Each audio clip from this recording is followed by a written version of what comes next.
This video is sponsored by Raycon. Stay tuned to the end of the video to find out how you can save 15% on your purchase of Raycon's Everyday E25 wireless earbuds. Link in the description and on screen.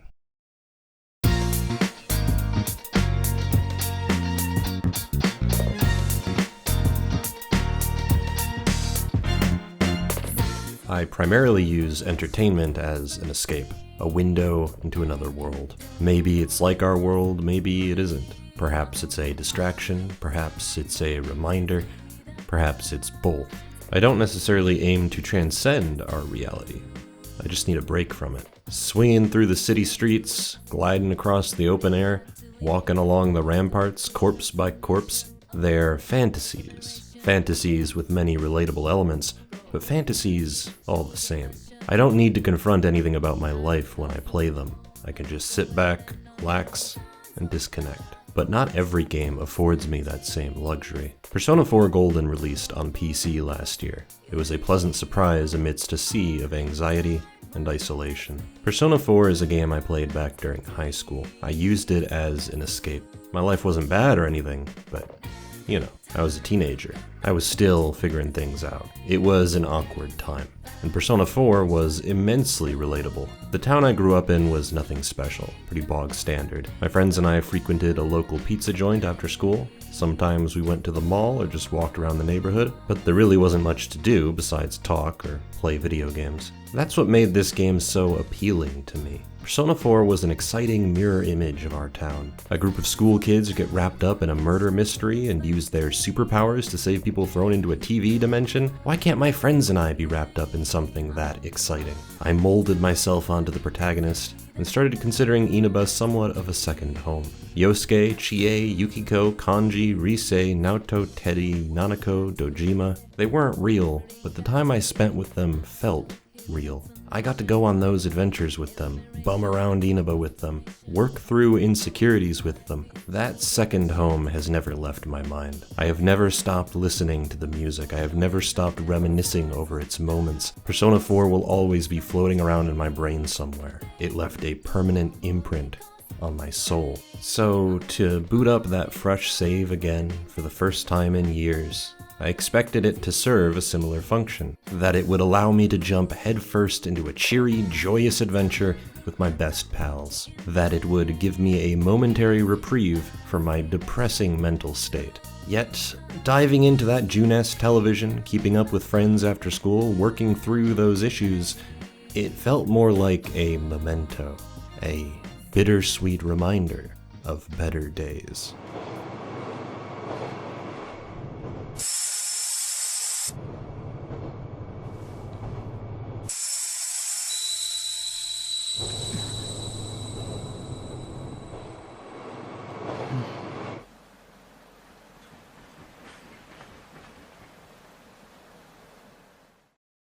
The walks I take down the back roads of Inaba are eerily similar to the walks I take in my hometown. They're full of people and places I recognize, memories that I forged long ago, though the details are hazy. Sometimes I walk by that pizza place. I don't really go in there anymore. None of us do. The owners there used to greet me whenever I walked in. They were familiar with me as the high school regular. That doesn't happen anymore. They simply don't recognize me. Some of us don't even live in our hometown anymore. And yet, it's still standing. Hardly looks like anything's changed. School's still in the same spot, past the railroad tracks, even though we had once moved out of my childhood home. Years later, through a myriad of circumstances, I find myself typing this in that same childhood home. Same garage, same driveway, same annoying pine tree dragging pine needles into our house and onto our carpet. That's the vibe I get from Inaba. Despite it having been years since I visited, I still remember where all my friends like to hang out. I know where all the stores are, where the shrine is, where the classrooms are. We all like to hang out in Juness to form our game plan. Or sometimes, we just chill, drag Yosuke out of trouble again, participate in school festivals, go on field trips, watch fireworks. It's not a one-to-one analog, My actual friends and I never went into TVs to save people from being murdered using our JoJo stands, but oddly enough, they do remind me of those long school days I was ever so eager to leave behind. Looking back, I find it kind of funny to imagine I once thought that way, that I so desperately wanted to move the clock forward and begin my life proper. Nowadays, I find myself just as desperately wanting to move the clock backward, to relive the days where life was just a series of adolescent struggles. Pass my next test, to ask out the girl I really liked, to work up the courage to speak or perform in front of an audience, to work out who I was and who I wanted to be. They seemed like such monumental struggles at the time, and given the context, I guess they were, but I'd take them in a heartbeat over the things I struggle with now. The looming clock over my head, the knowledge that the world is on the highway to hell with no visible signs of improvement, the unfortunate truth that my friends and I are too busy to hang out as much as we used to amidst a pandemic which keeps us from going out and doing things in those rarer and rarer moments of free time, a growing sense of imposter syndrome as I discover hordes of people who I can't help but think are just doing their thing way better than I ever could, an impossibly tall mountain growing taller and taller before my very eyes. You'll have to forgive me for wanting to find refuge again in Inaba. Maybe this sounds insensitive, but it's refreshing to be able to re-experience problems that now seem so trivial. Ones that I've already worked through, that I know have an answer. Wanting people to like you, being misunderstood, feeling like you need to hide what makes you special to avoid that ridicule. Those were struggles I went through, and it's what immediately endeared me to Persona 4's characters. People laughing and calling me gay for liking things that weren't traditionally masculine, for crying in the middle of class while reading Where the Red Fern Grows, because God forbid I start crying at the tragic and unexpected death of a dog, which, by the way, was traumatic enough to completely eliminate the other dog's will to live. Excuse me for having human emotions. In these characters, I see reflections of my past struggles. But that's all they really are. I worked past the idea that I need to hide who I really am to be liked. I don't really care anymore what people think of me, because my friends won't judge me for it. Watching Kanji grapple with those feelings is touching, but it's also weirdly comforting. He and I reached, or will eventually reach, a satisfactory ending to that chapter of our life. It isn't necessarily a direct comparison. I didn't struggle with my sexuality in the same way Kanji's story implies, but there's still so much I see in him. I unabashedly love romance. I've read a startling amount of shoujo manga for young girls in Japan for those who are unaware, and I really like cute things. There was a time when I was ashamed to admit stuff like that, but not anymore. I know it wasn't solely Persona 4 that got me there. I know Kanji wasn't single-handedly responsible for working me through those problems, but it sure did help. Like Yosuke, I was bored of my town. I wanted nothing more than to suddenly become popular, for my life to become some exciting epic styled after a fantasy novel. If I was reading isekai when I was this young, I'd have been one of the sad little boys who wanted to insert myself into the protagonist's shoes. Oh, what I would have given to be transported to another world. Instead, my friends and I just bummed around in pizza joints or malls after school. Again, partly through Yosuke, I came to realize that what my friends and I were doing wasn't nearly as important as the fact that we were doing it. It took me until my senior year of high school to recognize it, and it makes me look back on those other awkward, angsty, depressing years that came before with a lot of contempt. I only remember the worst parts of those years, whereas I only remember the best parts of my senior year. Not every character journey was comparable to my own. I wasn't struggling with my gender identity, nor was I really pressured by the supposed expectations of my parents. But those struggles were still relatable enough that they reminded me of struggles I had witnessed in friends and family. I knew that so many other people were going through the same things as Naoto or Yukiko or Rise. We all eventually found our answers, though. Our truths. It's no wonder I can't wrench this game away from the memories I have of it. It's stronger than mere nostalgia. It's something more personal, more formative. It taught me a lot, helped me work through a lot. Playing it now is like a time machine, letting me peer back into a life I've long since left behind.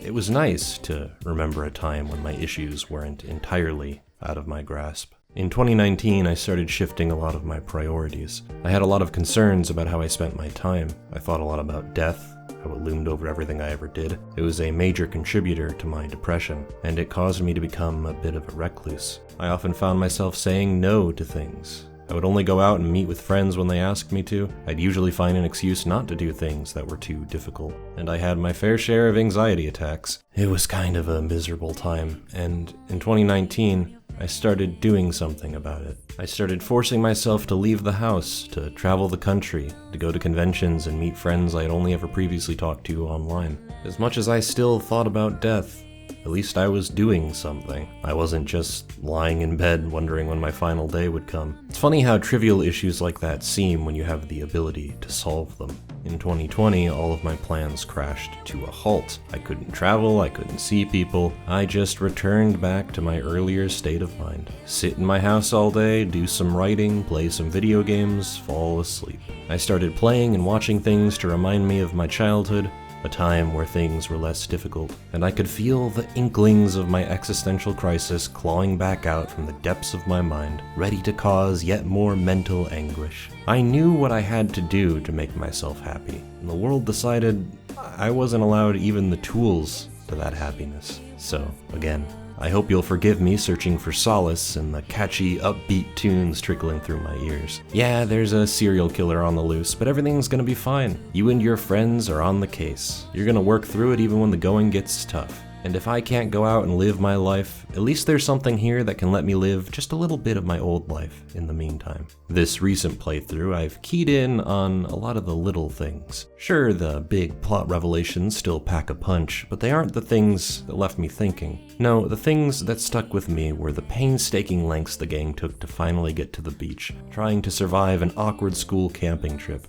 putting together a makeshift band to help out Yosuke. I really cherished the moments that most people would consider filler. Hanging out with Kanji after class, going fishing, doing my day job as a tutor. In any other series, you'd see this stuff as a complete waste of time. What are we actually doing here to solve the mystery? Why are we just goofing around? But in Persona 4, everything and nothing is filler. You can choose to do whatever you want with your day, and that gives it meaning. Hanging out with Rise and eating some food is just as valuable a way to spend your time as jumping into the TV and fighting off shadows. As long as you keep up with your responsibilities, saving people before the deadline, you aren't judged for how you choose to spend your time. In that sense, Persona 4 isn't strictly about how you spend your time, as long as you're having fun doing it. Fairly recently, my grandma passed away. She was suffering from Alzheimer's for several years before that point, so as sad as it was, it kind of felt like she was gone long before that point. I can't stop thinking about the last thing she told me before her mind went. All she ever wanted was for someone in our family to publish a novel, to slap our family name on something and put it out into the world. She was always reading something. I really admired it. I wanted to write something for her before she went. And I just can't help but think I've been wasting my time. All I've ever wanted to do was write a fiction novel. I love creative writing. I have since high school, but I haven't done any fiction writing since high school. Why can't I just hunker down and get my ideas out there? Why couldn't I have just stopped wasting my time watching movies or playing video games and written something I could be proud of, that she would have been proud of? Hell, I could die tomorrow. And what would be my legacy? What would it have all meant? A few scant writings on some video games I like? Who the hell values that? But this isn't a healthy way to value your time. I think we value productivity far too intensely. Hard work and dedication is admirable, but who cares how hard you're working if you neglect everyone and everything around you? If it makes you live for tomorrow instead of today, that's a real quick way to shorten your life. I know this, you know this, we all know this, yet paradoxically, here I am doing exactly that. Shortening my life, worrying about YouTube algorithm trends all day, wondering what my video plans are for the next 5 months, juggling 6 different scripts all at once, playing 6 different games all at once. At some point, separating the hobby from the job becomes impossible. The job becomes your life, and so video games became my life. I had fun revisiting Persona 4, but to play it, I had to eat into my increasingly more valuable time that I could have been spending gathering footage, playing a new game, or spending time with friends and family. And especially because the game in question is Persona 4. It took me back to a time where these huge RPGs were never much of a problem for me. I could just play them all day before I had to go to bed. All I had the next day was school. I didn't have to worry about paying rent, or securing food for myself, or keeping my business afloat. All I really had to do was keep my grades up and goof off with friends. What time I had left was filled with video games. And I just can't replicate that. I can never play Persona 4 the same way ever again. I still haven't beaten the game yet. I've been slowly going through it over the course of the year and made my way to one of the final dungeons. Like I've said, I have much less time than usual, so that's a contributing factor. But I also feel like I have to expend much more mental energy to get through it. I want to see everything again, so I'm following a pretty strict max social link guide. As is the natural course of events in Persona, I also need to make sure my Persona Dex is as up to date with heavy hitters as possible, or the regular enemies will wipe the floor with me. Seeing as I need to essentially do every dungeon in a single day, SP management is a lot more stressful. I need to keep up those all-out attack finishers so I have a shot at that card roulette, and I have to hope to God I'm able to do a full clear so I can chain them together, eking out another morsel of SP recovery to carry me to the boss. Now, I don't really want anyone getting the wrong impression. I like this stuff, which is why I'm playing it this way. I love how stressful it feels trying to max every social link in a single playthrough. I love how it takes every mechanic to the logical extreme. I love the headspace it puts me in. I have since I was a kid. It's a refreshing kind of difficulty. Yet another thing I love about this game. My point is more to say that I have so much less time and energy to indulge in these kinds of challenges. If I was still a teenager, I'd have been able to fully complete this game 5 times over by now, but I haven't even finished it once. I think the insane completion requirements in Crash 4 are kinda genius and represent everything I love about fully completing the original trilogy. I welcome the challenge, but I still haven't had the time to do it. The Souls games are brilliant. I love almost all of them, and continue to keep up with From Software's games. And I haven't played or finished a Souls game in years. Now that I have a PS5, I can finally play the Demon's Souls remake, right? You'd think so, but I just keep staring at the icon on my dashboard with hesitation. Returning to Inaba has been bittersweet. It is certainly a reminder of better days, but I'm also glad that it came along when it did. I'm glad it gave one of my best friends the opportunity to experience the series for the first time. I'm glad he took me along for that ride. It meant that I wasn't absolutely miserable this past year. It gave me something to do, a means to escape, a schedule to follow, something to look forward to. It may not have been all fun and games, it may have been a little painful, but Persona 4 has always been one of my favorite games. It hasn't changed at all since I first played it, despite how much I've changed, how much the world's changed. Leave it to Persona 4 to guide the way through life's uncertainties, to provide the light at the end of the tunnel, and to give its players the power to reach out to the truth. Now that we're gearing up to get back out into the world again, Persona 4's soundtrack will continue to be an endless source of joy. It includes some of my favorite pieces ever composed, and they've been with me through good times and bad. Since summer's upon us, vaccines are being distributed, and everyone's clamoring to get out into the world again, I'd say the perfect way to keep Persona 4 close at heart is with some wireless earbuds. I use Raycon's Everyday E25 wireless earbuds. I've been trying to keep more physically active lately, going on hikes, runs, or even just hitting up the gym now that I'm vaccinated and don't have to worry much about visiting public spaces. You better believe that Heartbeat, Heartbreak, and Signs of Love will be pushing me through those workouts. What I love about them is how convenient they are to use. Their charging case is so small that taking them on and off is super convenient. They last you the perfect amount of time when you're out on a run or a hike, around 6 hours, and they accentuate the bass of any song you're looking for, giving you that low, crisp sound you're looking for. They're light, compact, and fit nice and snug in your ears for an unobtrusive workout companion. If you want, I can get you 15% off your purchase. Go to buyraycon.com/KingK or click the link in the description to get 15% off your purchase of Raycon's Everyday E25 wireless earbuds. Persona 4 soundtrack, if you somehow haven't heard it before, should be the first thing you use to test these babies out. You won't regret it.